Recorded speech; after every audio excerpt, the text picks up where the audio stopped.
Hai dan Assalamualaikum serta selamat pagi saya ucapkan kepada Dr. Izzat serta rakan-rakan yang sedang menyaksikan video saya ini. Video ini dilakukan adalah bertujuan untuk menyelesaikan tugasan A bagi subjek peralatan nuklear dan teknologi reaktor.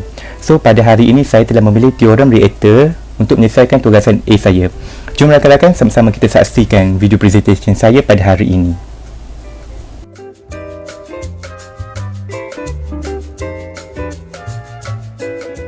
Okey, so rakan-rakan, jom kita melihat kepada slide kita yang pertama, iaitu kita semua tertanya-tanya apa itu teorem reaktor. So, in general, a nuclear reactor is a nuclear power plant. So, the main purpose of the nuclear reactor is to initiate and control a sustained nuclear chain reaction. So, teorem reaktor juga termasuk dalam salah satu nuclear reactor. So, bagi teorem reaktor, or also known as theorem-based nuclear power, is a nuclear reactor based electrical power generation fuel primarily by the fission of the isotope uranium-233 produced from the fertile element thorium. So during the fuel burning, thorium-232 transformed into a fissile uranium-233, and according to proponent, the thorium fuel cycle offers several potential advantage over a uranium fuel cycle, which mean including thorium greater abundance, better physical and lower property and so on.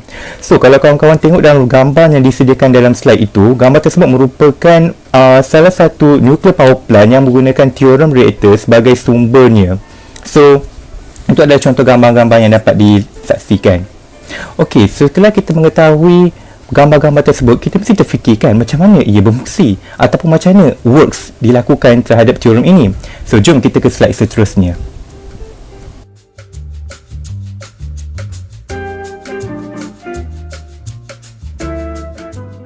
Okay guys, so pada slide kali ini kita akan membincangkan bagaimana teorem fuel cycle ataupun energinya berlaku di dalam nuclear power plant itu. So, jom kita saksikan. Yang pertama adalah thorium is only a fertile material and the main problem can be directly in the breeding of fissile uranium-233. And lepas tu apa akan terjadi? If thorium-232 is loaded in the nuclear reactor, the nuclei of thorium-232 absorb a neutron and become thorium-233. So, dalam proses nuclear power plant itu, thorium itu dia akan menyerap neutron dan akan menghasilkan thorium yang baru, iaitu thorium-233. And after that, the half-life of thorium-233 is approximately 21.8 minutes. Tetapi half-life ataupun jangka hayat bagi thorium-233 ini adalah pendek, iaitu 21.8 minit saja. So setiap 21.8 minit akan berlakunya half-life terhadap thorium-233. And the thorium-233 decay negative beta decay to plutonium-233 practinium, which mean setiap kali 21.8 minit thorium-233 akan menghasilkan ataupun decay negatif beta decay dan akan terhasilnya protactinium, iaitu protactinium-233. So the half-life for protactinium-233 is 26.97 day. Half-life bagi protactinium-233 lebih kurang dalam 27 hari, and protactinium-233 decay selepas 27 hari. Protactinium-233 akan decay dengan negatif beta decay dan terhasilnya uranium-233. Maka dengan ini kita dapat main objektif kita, iaitu untuk mendapatkan uranium-233.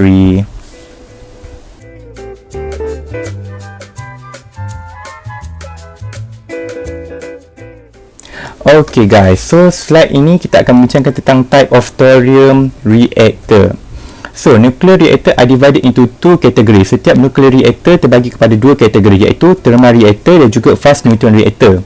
So, apakah fungsi-fungsi ataupun kegunaan dua-dua kategori ini? So, kategori yang pertama, thermal reactor adalah to date use thermal neutron to sustain the chain reaction. Yang kedua adalah contain neutron moderator that slow neutron from fission until their kinetic energy is more or less in thermal equilibrium. So, yang kedua pula, fast neutron reactant, it contain non-neutron moderator, useless and moderating primary coolant. So itu adalah main untuk setiap nuclear reactor.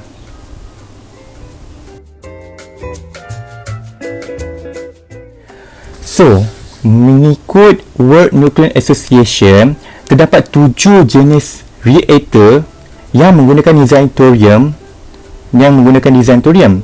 Tetapi hanya 3 sahaja yang diutamakan ataupun yang selalu gunakan, iaitu heavy water reactor, high temperature gas cooler reactor dan molten salted reactor. So, saya akan membincangkan heavy water reactor pada slide ini, iaitu which is pressure heavy water reactor ataupun singkatannya PHWRS.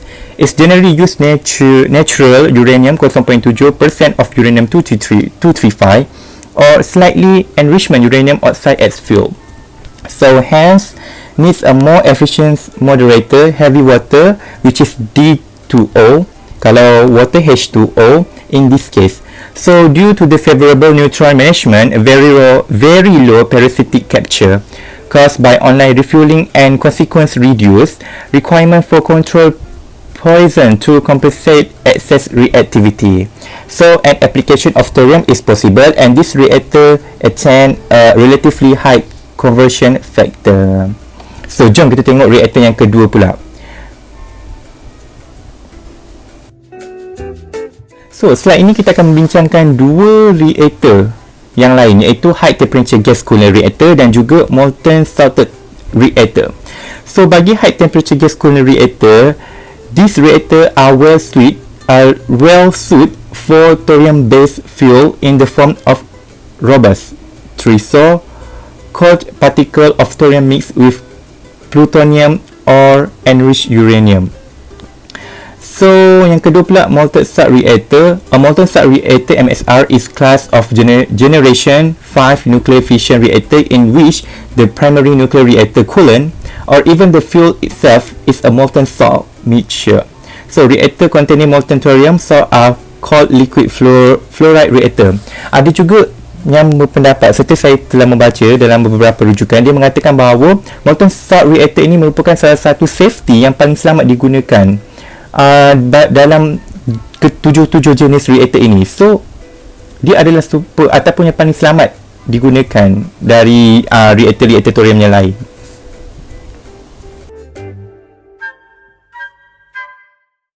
Okay guys, so let's proceed to the next slide, which is the difference between thorium reactor and uranium reactor. Ada beza ke antara dua ni? So, the short answer to the question asked above is that uranium fuel reactor can be built right away, but they use fuel inefficiently. Thorium fuel reactor, on the other hand, are fuel efficient, almost perfectly so, but that comes at the end of a 3-phase process, with the first phase shared by thorium and uranium fuel. So guys, this is the short answer that can be explained to answer the question. So let's proceed to the next slide.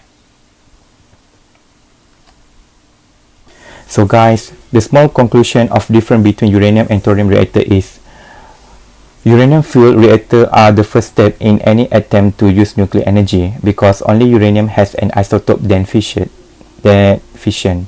But releasing all the energy of uranium is difficult and requires that uranium be transformed to plutonium and consumed through fission in a reactor with fast neutron. Thorium fuel reactor are fuel efficient as long as they operate using uranium-233 and chemically process their fuel at high efficiency, a task liquid fluoride reactor can handle. The need for uranium-233 persists, however, and splitting plutonium in liquid fuel reactor containing thorium is the bridge between the two, permanently eliminating the plutonium from the first phase of nuclear energy while generating the uranium-233 needed for the next phase. In this way, the fuel potential of thorium can be harvested, and this will go a long way to improving the public acceptance of thorium technology. So that's the small conclusion. So guys, let's proceed to the advantage of the thorium reactor.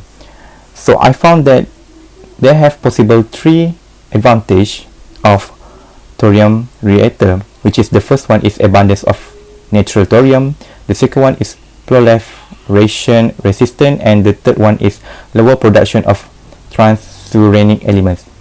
So the explanation is, although the uranium resource may be very large, it is recognized that the thorium content of the Earth's crust is about 3 times larger, so reflecting its longer half-life. So that's the little bit of the explanation for advantage number 1. For advantage number 2 is, with regard to proliferation significance, thorium-based fuel are generally accepted as proliferation resistant compared to uranium-based fuel. So this comes mostly from the fact that almost no plutonium is produced. In fact, if plutonium is used as the fissile component of thorium fuel, the plutonium is efficiently consumed. So that's the little bit explanation of the advantage number 2.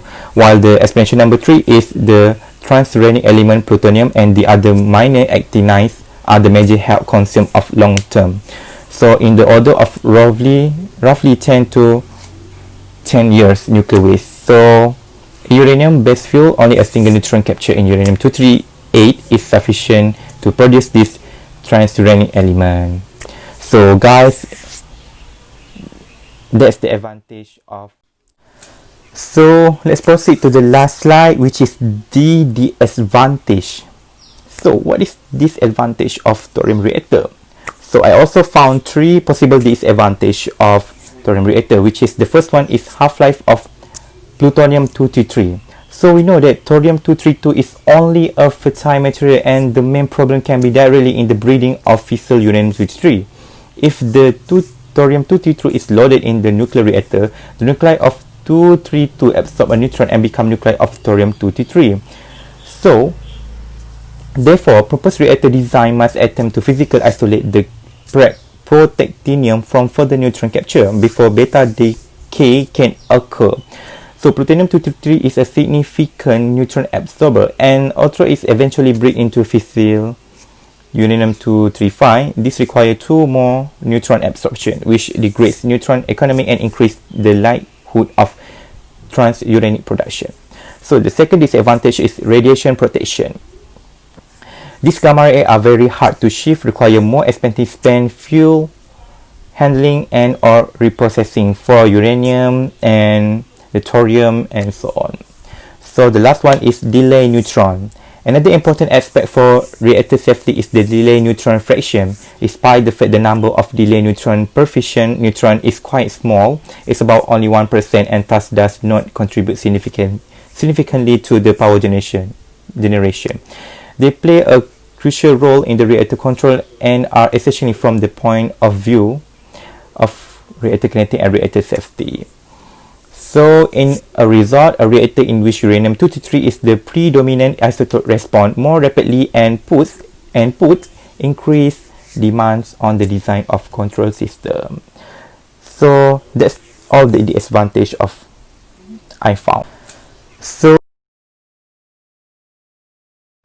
that's all from me, and I hope everyone enjoyed with my video, and thank you for watching.